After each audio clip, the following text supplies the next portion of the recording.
ತ್ರೈಲೋಕ್ಯ ಸಂಬರಾಲೇಖ್ಯ ಸಮುಲ್ಲೇಖನವಿದ್ದರೆ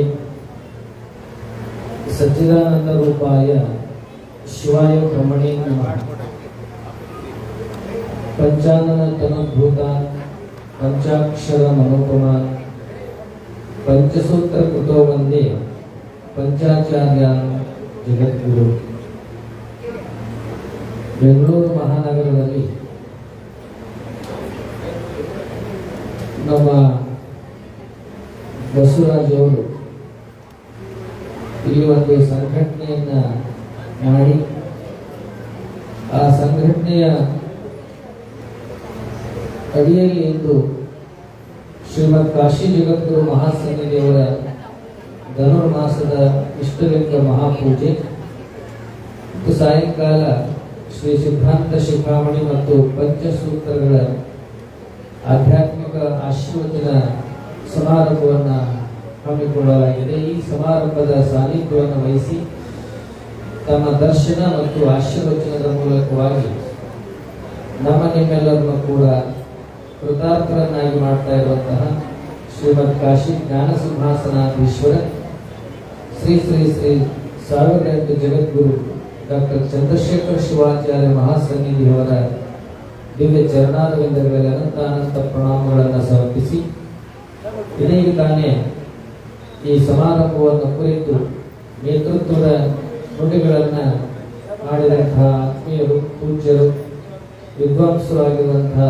Tavarekere ಶಿಲಾಮಠದ ಶತಸ್ತ್ರ Brahmashri doctor Abhinava Siddhalinga Shivacharya ಸ್ವಾಮಿಗಳವರಿಗೆ ಅನಂತ ಪ್ರಣಾಮಗಳನ್ನು ಸಮರ್ಪಿಸಿ ಈ ಕಾರ್ಯಕ್ರಮದ ಮುಖ್ಯ ಉಪನ್ಯಾಸವನ್ನ ನೆರವೇರಿಸಿಕೊಟ್ಟಂತಹ ಪಂಚಸೂತ್ರ ಅಕಾಡೆಮಿ ಲಂಡನ್ನ ಸಂಸ್ಥಾಪಕರಾಗಿರುವಂತಹ ವಿದ್ವಾಂಸರಾದ ಸಂಶೋಧಕರಾದ ಶ್ರೀ ವಿಶ್ವಶೇಖರ್ ಅವರೇ, ಈ ಕಾರ್ಯಕ್ರಮದ ರೂವಾರಿಗಳಾಗಿರುವಂತಹ ಆರ್ವಿ ಬಸವರಾಜ್ ಅವರೇ ಮತ್ತು ಈ ಬೆಂಗಳೂರು ನಗರದ ಸಮಸ್ತ ವೀರಶೈವ ಲಿಂಗವಂತ ಮಹಾ ಸಂಘಟನೆಯ ಎಲ್ಲ ಪದಾಧಿಕಾರಿಗಳೇ, ಈ ಸನ್ನಿಹಿತರಾದ ಎಲ್ಲ ಹಿರಿಯರೇ, ತಾಯಂದಿರೇ ಹಾಗೂ ಮುದ್ದು ಮಕ್ಕಳೇ, ಇಂದು ಬೆಂಗಳೂರಿನ ಈ ಪಶ್ಚಿಮ ಭಾಗದೊಳಗೆ ಬಹಳ ಶ್ರೇಷ್ಠವಾದ ಕಾರ್ಯಕ್ರಮವನ್ನ ನಮ್ಮ ಬಸವರಾಜ್ ಅವರು ಮತ್ತು ಅವರ ತಂಡದವರು ಹಮ್ಮಿಕೊಂಡಿದ್ದಾರೆ. ಧನುರ್ಮಾಸದ ಇಷ್ಟಲಿಂಗ ಪೂಜೆಯ ನಂತರದಲ್ಲಿ ಈಗ ಜ್ಞಾನ ದಾಸೋಹದ ಕಾರ್ಯಕ್ರಮ, ಅದು ವಿಶೇಷವಾಗಿ ಸಿದ್ಧಾಂತ ಶಿಖಾಮಣಿ ಮತ್ತು ಪಂಚಸೂತ್ರಗಳ ಒಂದು ಪರಿಚಯವನ್ನ ಮಹಾಸನ್ನಿಧಿಯವರ ಮುಖೇನ ನಿಮಗೆ ಮಾಡಿಸಿಕೊಡುವಂತಹ ಕಾರ್ಯವನ್ನ ಇಲ್ಲಿ ಮಾಡ್ತಾ ಇದ್ದಾರೆ. ಈಗಾಗಲೇ ನಮ್ಮ ತಾವರೆಕೆರೆ ಮಠದ ಪೂಜ್ಯರು ಕಾಶಿ ಕ್ಷೇತ್ರದ ಬಗ್ಗೆ ಬಹಳ ಒಳ್ಳೆ ಮಾತುಗಳನ್ನ ಹೇಳಿದ್ದಾರೆ. ನಿಮಗೆಲ್ಲ ಆಶ್ಚರ್ಯ ಆಗ್ಬೋದು. ನಮ್ಮ ಭಾರತೀಯ ಆಧ್ಯಾತ್ಮಿಕ ಮತ್ತು ಧಾರ್ಮಿಕ ಪರಂಪರೆಯನ್ನ ರಕ್ಷಣೆ ಮಾಡಿದವರು 8ನೇ ಶತಮಾನದೊಳಗೆ ಆದಿ ಶಂಕರಾಚಾರ್ಯ ಅವರು ಎಷ್ಟು ಸ್ತೋತ್ರಗಳನ್ನ ರಚನೆ ಮಾಡಿದ್ದಾರೆ, ಪ್ರಸ್ಥಾನತ್ರಯಗಳಿಗೆ ಭಾಷ್ಯಗಳನ್ನ ಬರೆದಿದ್ದಾರೆ. ಆಶ್ಚರ್ಯ ಆಗ್ತದೆ, ಅಷ್ಟು ಕಡಿಮೆ ಅವಧಿ ಒಳಗ ಅಷ್ಟೆಲ್ಲ ಹೇಗೆ ರಚನೆ ಮಾಡಿದ್ರಪ್ಪ ಅಂತ ಆಶ್ಚರ್ಯ ಆಗ್ತಾ ಇತ್ತು. ಆದ್ರೆ ಇವಾಗ ಆಶ್ಚರ್ಯಕ್ಕೆ ನಮಗೆ ಉತ್ತರ ಎಲ್ಲಿಂದ ದೊರಕಿದೆ ಅಂದ್ರೆ ಪ್ರಸ್ತುತ ಕಾಶಿ ಜಗದ್ಗುರು ಡಾಕ್ಟರ್ ಚಂದ್ರಶೇಖರ್ ಶಿವಾಚಾರ್ಯ ಮಹಾಸ್ವಾಮೀಜಿ ಅವರಿಂದ ದೊರಕಿದೆ. ಏನ್ ಹೇಳ್ತಾ ಇದ್ದೀನಿ ನಾನಂದ್ರೆ, ಹಾಗೆ 8ನೇ ಶತಮಾನದೊಳಗೆ ಶಂಕರಾಚಾರ್ಯರು ಸ್ತೋತ್ರಗಳನ್ನು ರಚನೆ ಮಾಡಿದ್ರು, ಸಾವಿರಾರು ಶ್ಲೋಕಗಳನ್ನು ರಚನೆ ಮಾಡಿದ್ರು. ಅದೇ ಕಾರ್ಯವನ್ನ ಇವತ್ತು ಶ್ರೀಮದ್ ಕಾಶಿ ಜಗದ್ಗುರು ಮಹಾಸನ್ನಿಧಿಯವರು ಮಾಡ್ತಾ ಇದ್ದಾರೆ. ಪಂಚಸೂತ್ರಗಳು ಬರೀ 5 ಸೂತ್ರ ಅಷ್ಟೇ ಅವು. ಪಟ್ವಿಡಿ ಸೂತ್ರ, ವೃಷ್ಟಿ ಸೂತ್ರ, ಲಂಬನ ಸೂತ್ರ, ಮುಕ್ತಾಗುಚ್ಚ ಸೂತ್ರ ಮತ್ತು ಪಂಚವರ್ಣ ಸೂತ್ರ ಅಂತ ತಿಳ್ಕೊಂಡು ಹೇಳಿ 5 ಸೂತ್ರಗಳು ಮುಗೀತು. ಒಂದು ಅರ್ಧ ನಿಮಿಷದಲ್ಲಿ ಹೇಳ್ಬೇಕು ಸೂತ್ರಗಳನ್ನು.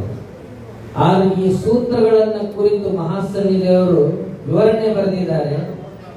ಎಷ್ಟು ಶ್ಲೋಕ ಅಂದ್ರೆ ನಿಮ್ಮ ಕಲ್ಪನೆಗೆ ಮೀರಿರುತ್ತದೆ. 2,500ಕ್ಕಿಂತ ಹೆಚ್ಚು ಶ್ಲೋಕಗಳಲ್ಲಿ ಪಂಚಸೂತ್ರಗಳ ವಿವರಣೆಯನ್ನ ಮಾಡಿದ್ದಾರೆ ಮಹಾಜ್ಞಾನಿಗಳು. ಅಂಥ ಮಹಾಸನ್ನಿಧಿಯವರು ಕಾಶಿ ಕ್ಷೇತ್ರವನ್ನು ಕುರಿತು ಕೂಡ ಒಂದು ಶ್ಲೋಕವನ್ನು ರಚನೆ ಮಾಡಿದ್ದಾರೆ. ಎಷ್ಟು ಚೆನ್ನಾಗೈತೆ ಸುಮ್ಮನೆ ನಿಮ್ಮ ಜೊತೆ ಹಂಚ್ಕೋಬೇಕು ಅನಿಸ್ತದೆ. ಬಹಳ ಚಂದ ಒಂದು ಶ್ಲೋಕವನ್ನು ರಚನೆ ಮಾಡಿದ್ದಾರೆ. ಕಾಶಿ ಕ್ಷೇತ್ರ ಗಂಗಾ ಎಷ್ಟು ವಿಶೇಷ, ಗಂಗಾ ಮಾತೆ ವಿಶೇಷತೆ ಅಂತದ್ದು.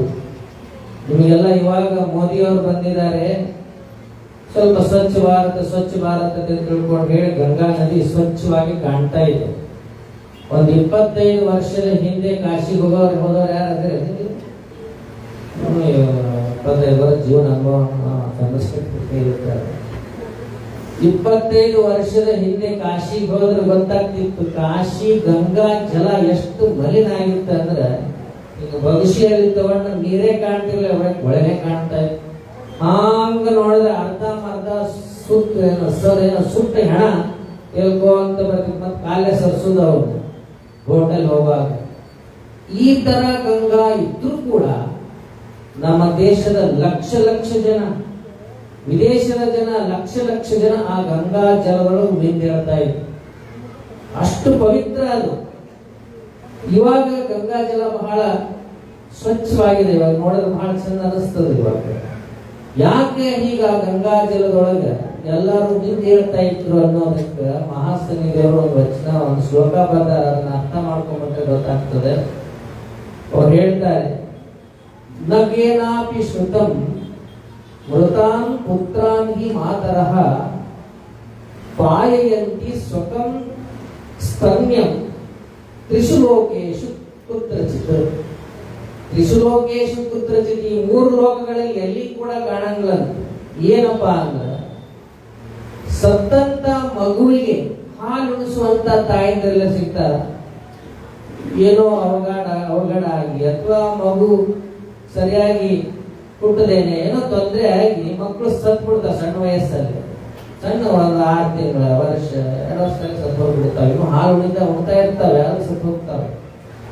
ಆದ್ರೆ ಯಾವ ತಾಯಿನೂ ಕೂಡ ಮಗು ಸತ್ತ ಮೇಲೆ ಹಾಲು ಉಣಿಸೋದೆಲ್ಲ ನೋಡಿರ ಇಲ್ಲ, ಇದು ಜಗತ್ತಿನ ಕಾಣೋದಿಲ್ಲ.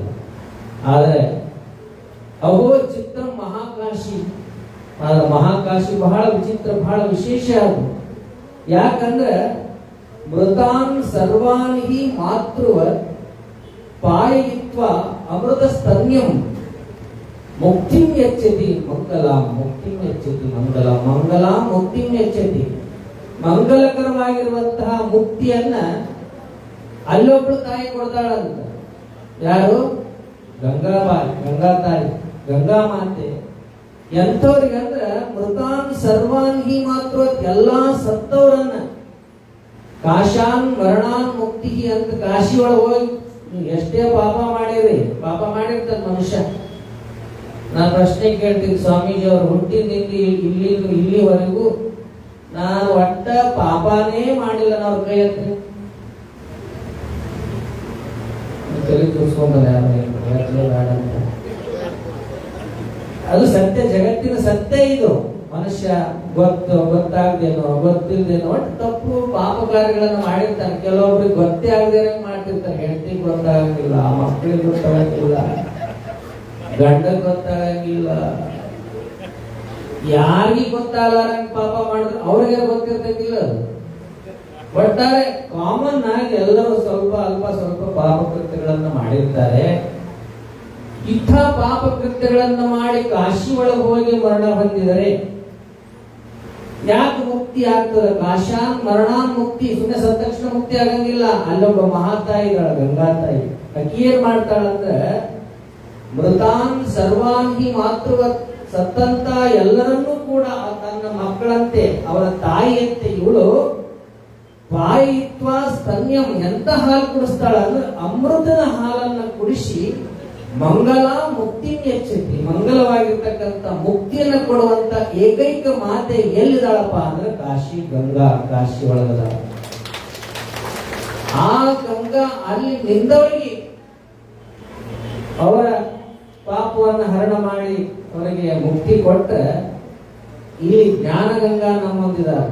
ಯಾರು? ಕಾಶಿ ಜಗದ್ಗುರು ಮಹಾಸನ್ನಿಧಿಯವರು. ಆಕಿ ಅಮೃತದ ಸ್ತನ್ಯವನ್ನ ನಮಗೆ ಕೊಡಿಸಿದ್ರೆ ಮಹಾಸನ್ನಿಧಿಯವರು ಜ್ಞಾನದ ಅಮೃತವನ್ನು ಇಡೀ ನಾಡಿಗೆ ಕೊಟ್ಟು ನಮ್ಮನ್ನೆಲ್ಲ ಮುಕ್ತರನ್ನಾಗಿ ಮಾಡ್ತಾ ಇದ್ದಾರೆ. ಕಾಶಿ ಜಗದ್ಗುರು ಮಹಾಸನ್ನಿಧಿಯವರಂತಹ ಮಹಾಜ್ಞಾನಿಗಳು ಇವತ್ತಿಗೆ ಬಂದು ಅವರ ಅಮೃತವಾಣಿಯಿಂದ ನಾವೆಲ್ಲ ಧನ್ಯರಾಗಬೇಕಾಗಿದೆ. ಜಗತ್ತಿನಲ್ಲಿ ಬೇಕಾದಷ್ಟು ಏನೆಲ್ಲ ಸಾಧನೆಯನ್ನು ಮಾಡಿದರೂ ಕೂಡ ನಮ್ಮ ಮನಸ್ಸು ಗುರುವಿನ ಪಾದದ ಹತ್ರ ಅದು ಮಗ್ನವಾಗದೆ ಹೋದರೆ ಕಲತ್ರಂ ಪುತ್ರಂ ಪೌತ್ರಾದಿ ಸುತಾಂ ಏನ್ ಹೆಂಡತಿ ಮಕ್ಕಳು ಆಸ್ತಿ ಏನ್ ಬೇಕಾದ ಮನುಷ್ಯನಿಗೆ ಇದ್ರೂ ಕೂಡ ಗುರೋರಂಗ್ರಿ ಪತ್ನಿ ಮನಶ್ಚೇನ ಲಗ್ನಂ ತಥಕ್ಕಿಂ ತಥಕ್ಕಿಂ ತಥಕ್ಕಿಂ ಅಂತ ಹೇಳ್ತಾರೆ. ಎಲ್ಲಾ ಸಂಪತ್ತು ನಮ್ಮೊಳಗಿದ್ರು ಕೂಡ ನಮ್ಮಲ್ಲಿ ಗುರುಭಕ್ತಿ ಅನ್ನುವಂಥದ್ದು ಇಲ್ಲದೆ ಹೋದ್ರೆ ತಥಕ್ಕಿಂ ತಥ ಎಲ್ಲ ವ್ಯರ್ಥ ಅನ್ನುವಂಥ ಮಾತನ್ನ ಜ್ಞಾನಿಗಳು ಹೇಳ್ತಾರೆ. ಇವತ್ತು ನಮ್ಮ ಬಾಳೆಲೆ ಬಸವರಾಜ್ ಅವರು ನಮ್ಮ ಮಾತೇ ಕೇಳ್ತಾ ಇಲ್ವ, ಗುರು ಹಾಕುತ್ತಾರೆ ಮೊದಲ ನಿಂತ್ಕೊಂಡು. ಗುರು ಅಂದ್ರೆ ಜಾಸ್ತಿ ಯಾಕೆ ಗುರು ಅಂತ ಶಿಸ್ತಿರ್ಬೇಕು ಅವ್ರಿಗೆ. ತಪ್ಪಾರ ಅವ್ರು ಎಲ್ಲಾರು ಕೈ ತೋರ್ತಾರೆ. ನನಗೆ ಫೋನ್ ಮಾಡಿ ಯಾಕೆ ಲೇಟ್ ಸ್ವಾಮೀಜಿ ಅಂದ್ರೆ ಟ್ರಾಫಿಕ್ ಹೋಗ್ಮಾರ ಡ್ರೈವರ್ ಇಲ್ಲ ನಾನೇ ಓಡಿಸ್ಕೊಂಡ್ ಬರಕತ್ತೀನಿ ಬೇಗ ಬಿಡಕ್ ಆಗಲ್ವಾ ಅಂತ ನನಗೆ ಅವಾಗ ಅಂದ್ರೆ ನಾನು ಇರ್ಲಿ ಅಂದ್ರ ಕೋಪ ಅಲ್ಲ, ಶಿಸ್ತು. ನಮ್ಮ ಮ್ಯಾಲ ಅಧಿಕಾರ ಯಾಕೆ ಮಾಡ್ತಾರ ಕರೆಕ್ಟ್ ಬರಬೇಕು, ಕರೆಕ್ಟ್ ಆಗ್ಬೇಕಂತ ಹಿಂದೆ ಹುಡುಗರೆಲ್ಲ ಒದ್ದಾಡಕತ್ತಾವ ಪಾಪ. ಮುಖ ಕೆಡ್ಸ್ಕೊಂಡ್ರೆ ಅವ್ರು ಡಬಲ್ ಮುಖ ಕೆಟ್ಬಿಟ್ಟಿರ್ತಾವ. ಕೆಲಸ ಯಾರಿಗೆ ಬೈತಾನೋ ಹೊಡಿತಾನೋ, ಅವ್ರ ಮನೆಯವ್ರು ಸುಮ್ಮನೆ ತಲೆ ತಗ್ಗಿಸಿ ನಿಲ್ತಾ ಇದ್ದಾರೆ ಅವ್ರ ಆಟ ನೋಡ್ಕೊಂಡು. ಯಾಕೆ ಈ ಮಾತನ್ನು ಹೇಳ್ತಾ ಇದ್ದೀನಿ ಅಂದ್ರೆ ಬಾಳೆಹೆಲೆ ಬಸವರಾಜ್ ಅವರಿಗೆ ಅವ್ರ ಅಪ್ಪ ಬೇಕಾದಷ್ಟು ಆಸ್ತಿ ಮಾಡಿಟ್ಟಿದ್ದಾರೆ, ಆದ್ರೆ ಡಬಲ್ ಅವ್ರು ಮಾಡ್ಕೊಂಡಿದ್ದಾರೆ. ಕಲತ್ರಂ ಒಳ್ಳೆ ಹೇಳ್ತಿದ್ದಾರೆ, ಪುತ್ರಂ ಒಳ್ಳೆ ಮಕ್ಕಳಿದ್ದಾರೆ, ಎಲ್ಲ ಬಂಧು ಬಾಂಧವರು ಎಲ್ಲಾ ಸಂಪತ್ತಿದೆ. ಇಷ್ಟು ಸಾಕು ಅನ್ಕೊಳ್ಳಿಲ್ಲ, ಇಷ್ಟಿದ್ರೆ ಏನಿದೆ ಎಲ್ಲ ವ್ಯರ್ಥ. ಇಷ್ಟು ಬರೀ ಇದ್ರ ಮೇಲೆ ಇದ್ರೆ ನನಗೂ ಬೇರೆದವ್ರಿಗೆ ಏನ್ ವ್ಯತ್ಯಾಸ. ಆದ್ರೆ ನನ್ನ ಮನಸ್ಸು ನನ್ನ ಭಕ್ತಿ ಗುರುಗಳ ಪಾದದಲ್ಲಿ ಇಲ್ಲದೆ ಹೋದ್ರೆ ಇದೆಲ್ಲ ವ್ಯರ್ಥ ಅಂತ ತಿಳ್ಕೊಂಡ್ರೆ ತಾನೂ ಗುರು ಭಕ್ತಿ ಮಾಡೋದಲ್ಲದೆ ನಿಮ್ಮೆಲ್ಲರನ್ನೂ ಕರ್ಕೊಂಡು ಮಾಡಿ ಗುರುವಿನ ಪಾದಕ್ಕೆ ಹಾಕುವಂತ ಕೆಲಸವನ್ನ ಬಾಳೆಲೆ ಭದ್ರಯ್ಯನವರು ಮಾಡ್ತಾ ಇದ್ದಾರೆ. ನಮ್ಮ ಭದ್ರಯ್ಯನವರ ಸುಪುತ್ರ ಬಸವರಾಜ್ ಅವರು ಮಾಡ್ತಾ ಇದ್ದಾರೆ. ಭಗವಂತ ಅವರು ಒಳ್ಳೆಯದನ್ನು ಮಾಡಿ ನಾವು ನೀವೆಲ್ಲರೂ ಕೂಡ ಮಹಾಸನ್ನಿಧಿಯವರ ಆಶೀರ್ವಚನವನ್ನು ಕೇಳೋಣ. ಸಿದ್ಧಾಂತ ಶಿಖಾಮಣಿ ಪಂಚಸೂತ್ರಗಳ ಬಗ್ಗೆ ಎಷ್ಟೋ ಜನ ಈಗಾಗಲೇ ನಮ್ಮ ದಾವಣಗೆರೆ ಸ್ವಾಮೀಜಿಯವರು ಹೇಳಿದ್ರು, ಒಬ್ಬ ಬ್ರಾಹ್ಮಣ ಕುಲದ ವ್ಯಕ್ತಿ ನಮ್ಮ ಹತ್ರ ನಮಸ್ಕಾರ ಮಾಡಕ್ ಬಂದ ನಿಮ್ ಕೈ ಹಿಡ್ಕೊಂಡು ಪ್ರವರ ಹೇಳ್ತಾರ. ಅವರು ನಮ್ ಗೋತ್ರ, ನಮ್ ಸೂತ್ರ, ನಮ್ ಇಂಥ ಪರಂಪರೆಯವರು ನಿನ್ನ ನಮಸ್ಕಾರ ಮಾಡ್ತೀವಿ ಅಂತ ಪ್ರವರ ಹೇಳೋ ಪದ್ಧತಿ. ಪ್ರವರ ಅಂದ್ರೆ ಸೆಲ್ಫ್ ಇಂಟ್ರೊಡಕ್ಷನ್. ಇವಾಗ ನೀವು ತಂದು ಏನ್ ಕೊಡ್ತಿರಲ್ಲ, ಏನದು ವಿಸಿಟಿಂಗ್ ಕಾರ್ಡ್, ಸ್ವಾಮೀಜಿ ಸೋ ಬಹಳ ಬರೆದಿರ್ತೀರಿ, ಅದು ನಿಮ್ ಇಂಟ್ರೊಡಕ್ಷನ್. ಅದು ಹಂಗ ಅವಾಗ ನಾನು ಇಂಥ ಗೋತ್ರದವ, ಇಂಥ ಪರಂಪರೆಯವ, ಇಂಥ ಸೂತ್ರ ಅನುಯಾಯಿ ಅಂತ ತಿಳ್ಕೊಂಡು ಹೇಳಿ ನಮಸ್ಕಾರ ಮಾಡೋ ಪದ್ಧತಿ ಎಲ್ಲರಲ್ಲೂ ಕೂಡ ಇತ್ತು. ಅವ್ರು ಉಳಿಸ್ಕೊಂಡು ಬಂದ್ರು, ನೀವು ಬಿಟ್ಟು ಬಿಟ್ಟಿರಿ. ಎಲ್ಲರ ಪೂಜೆಗೆ ಹೋಗಿ ಅವ ಅರ್ಚಕ ಏನ್ರಿ ನಿಮ್ ಗೋತ್ರ, ನನ್ ಗೋತ್ರ ನಾ ಶಿವಗೋತ್ರ ಮಗ ಹೇಳ್ತಿ ನೋಡೋದು ನೋಡುದು. ಆಗ ಪುಣ್ಯ ಶಿವಗೋತ್ರ ಅಂತಿರಲ್ಲ, ನಿಜವಾಗ್ಲೂ ಬಹಳ ಒಳ್ಳೇದು. ಯಾಕಂದ್ರೆ ಎಲ್ಲಾ ಗೋತ್ರ ಪುರುಷರು ಶಿವನಿಂದನೇ ಬಂದಿರ್ತಾರ. ನಿಮಗ್ ಗೊತ್ತಿಲ್ಲಕಂದ್ರೆ ಶಿವಗೋತ್ರ ಅಂದ್ಬಿಡಿ, ಸುಮ್ಮನೆ ಇನ್ಯಾವ್ದ್ರ ಗೋತ್ರ ಅಂದ್ಬಿಡಿ. ಗೋತ್ರ ಅಂದ್ರೆ ನಮ್ಮ ಮೂಲ ಪುರುಷ. ಈಗ ನಿಮ್ ತಂದೆ, ಅವ್ರ ತಂದೆ, ಅವ್ರ ತಂದೆ, ಎಷ್ಟು ನಾಲ್ಕು ಜನರೇಷನ್ ಹೇಳ್ಬೋದು. ಮತ್ತ 12ನೇ ಶತಮಾನದಲ್ಲಿ ನಿಮ್ಮ ವಂಶದ ನಿಮ್ಮ ಅಪ್ಪ ಅಮ್ಮ ಇದ್ರಲ್ಲ, ಅವ್ರ ಹೆಸರು ಹೇಳಂದ್ರೆ ನೆನಪಾಗತ್ತೆ ಇರಲ್ಲ. ಅವ್ರು ಇರಲ್ಲ, ಅವ್ರು ಇದಾರಂತೆ ನಾವು ಅದೀವಿ. ಇವಾಗ ಇದು ಎಲ್ ತನಕ ಹೋಗ್ತಿತ್ತಪ್ಪ ಅಂದ್ರೆ ಜಗತ್ ಸೃಷ್ಟಿ ಆಗುವಂತಹ ಸಮಯ ತನಕ ಹೋಗ್ತೈತದ. ಅಂದ್ರೆ ಹಿಂಗ್ ಹೋದ್ ಅಲ್ಲಿ ಒಬ್ಬ ಮೂಲ ಪುರುಷ ಇರ್ತಾನಲ್ಲ, ಅವನೇ ನಮ್ಮ ಗೋತ್ರ ಪುರುಷ. ಸುಮ್ ಸಿಂಪಲ್ ಆಗಿ ನಿಮ್ಮ ಮನಿ ದೇವರು ಅಂತಾರಲ್ಲ, ಮನಿ ದೇವರು ಅಂದ್ರೆ ಗೋತ್ರ ಪುರುಷ. ವೀರಭದ್ರ ಯಾರ್ಯಾರ ಮನಿ ದೇವರು ಅದಲ್ಲ, ನಿಮ್ಮ ವಂಶದ ಮೂಲ ಪುರುಷ ವೀರಭದ್ರನೇ, ಅದು ವೀರಗೋತ್ರ ಅಂತ. ಇನ್ ಕೆಲವು ಮಂದಿ ನಮ್ಮ ಮನಿ ದೇವರು ನಂದೀಶ್ವರ, ನಂದಿ ಅಂತ ಇರ್ತಾವಲ್ಲ, ನಂದಿ ಅಂದ್ರೆ ಅವರು ನಂದಿ ಗೋತ್ರ ಪುರುಷ, ಮೂಲ ಪುರುಷ ಅವನಿಂದ ಬಂದಂಥವ್ರನ್ನೆಲ್ಲ ವಂಶಸ್ಥರು. ಹೀಗೆ ಈ ಗೋತ್ರ ಸೂತ್ರಗಳ ಬಗ್ಗೆ ಮನುಷ್ಯ ನೀವೆಲ್ಲ ಮಾಹಿತಿಯನ್ನ ತಿಳ್ಕೋಬೇಕು. ಬೇಕಾದಷ್ಟು ಇದಾವ, ಅದು ನೋಡಲ್ಲ ನೀವು. ಆಲ್ರೆಡಿ ನಮ್ಮ ಶೇಖರ್ ಅವರಾಗಿರ್ಬೋದು ಅಥವಾ ನಮ್ಮ ಎಲ್ಲ ಗ್ರಂಥಗಳಲ್ಲಿ, ವಾಟ್ಸಪ್ಗಳಲ್ಲಿ, ಸೋಷಿಯಲ್ ಮೀಡಿಯಾದೆಲ್ಲ ಇದಾವ. ಅವ್ರ ಕಡೆ ನೋಡೋದು ಬಂದ್ ಕೂಡ ಸರ್ಚ್ ಬಿಡ್ತೀವಿ. ಮತ್ತೆ ಯಾವ್ದಾರ ನಾಯಿದು, ಬೆಕ್ಕಿಂದು, ಅವು ಬಂದವನು ಹಿಂಗೆ ಮತ್ತೆ ಅದನ್ನು ಜೂಮ್ ಮಾಡಿ ನೋಡೋದು, ವಿಷಯ ಬಂದಾಗ ಸರ್ಚ್ ಮಾಡೋದು. ಅವರು ಮೊಬೈಲ್ ಐತಲ್ಲ, ಇದು ಬರೀ ಕೆಟ್ಟದ್ದಲ್ಲ, ಈ ಜಗತ್ತಿನ ಜ್ಞಾನವನ್ನೇ ಅದು ಕೊಡ್ತದೆ. ನಮ್ಮ ಗುರು ಇದ್ದ ಹಾಗೆ ಸದಾ ನಮ್ಮ ಜೊತೆ ಗುರು ಯಾವಪ್ಪ? ಗೂಗಲ್ ಗುರು. ನಿಮ್ಗೆ ಏನು ಬೇಕು ಎಲ್ಲ ಕೊಡ್ತದೆ. ಪಂಚಸೂತ್ರಗಳ ಬಗ್ಗೆ ಕಾಶಿ ಜಗತ್ತುಗಳು ಏನ್ ಹೇಳ ಅಂತ ಕೇಳಿದ್ರೆ ಅವ್ರು ಸಿಗಂಗಿಲ್ಲ, ಯಾವಾಗಲೂ ಗೂಗಲ್ನಾಗ ಸಿಗ್ತದೆ. ಹಾಗಾಗಿ ಅದನ್ನ ಸದುಪಯೋಗ ಮಾಡಿಕೊಂಡು ನಾವು ಜ್ಞಾನಿಗಳಾಗುವಂತ ಕಾರ್ಯವನ್ನು ಮಾಡೋಣ ಅನ್ನುವಂತ ಮಾತನ್ನು ಈ ಸಂದರ್ಭದಲ್ಲಿ ತಿಳಿಸಿ ನನ್ನ ನುಡಿಗಳನ್ನ ಮಹಾಸನ್ನಿಧಿಯವರ ಪಾದಕ್ಕೆ ಅರ್ಪಣೆ ಮಾಡ್ತಾ ಇದ್ದೇನೆ. ಇಂಥ ಕಾರ್ಯಕ್ರಮದಲ್ಲಿ ಭಾಗವಹಿಸುವಂತೆ ನಮಗೊಂಥರ ಆಗ್ರಹ ಮಾಡಿ ರಿಕ್ವೆಸ್ಟ್ ಏನ್ ಮಾಡ್ಲಿಲ್ಲ, ಬರ್ಬೇಕ್ರಿ ನೀವು ಅಂತ.